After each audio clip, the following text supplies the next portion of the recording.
রে কানে তুই হেডফোন দিয়েছিস কেন? কিরে ভিডিও করছিস? কানে তুই হেডফোন দিয়েছিস কেন? হ্যাঁ, এটা কবে নিয়ে এসে দিয়েছিলাম আমি? 4-5 বছর আগে দার্জিলিং থেকে না সিমলা গেছিলি? না, মালবাজার শিলিগুড়ি।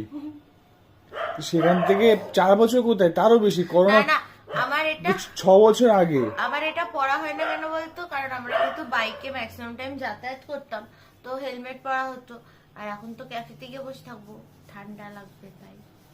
7-8 বছর পর তুই এটা বের করছিস এখন? এখন পচে গেছে সবার, এখন ম্যাক্সিমাম সব সিনথেটিক বেরিয়েছে বুঝলি, সব সিনথেটিক পরে। তো আমার ভিডিও করছিস এদিকে কফির দিকে কেন বারবার তাকাচ্ছিস? দেখ কি অবস্থা, এই যে টমেটো ঠান্ডার মধ্যে ঘুমাচ্ছে, ঘুম পেয়েছে, আর এই যে কফি হচ্ছে পুরো গুটি সুটি মেরে কম্বল টম্বল যেখানে আছে সেখানে ঘুমিয়ে পড়ছে গিয়ে। এ কফি, গুটুমা এই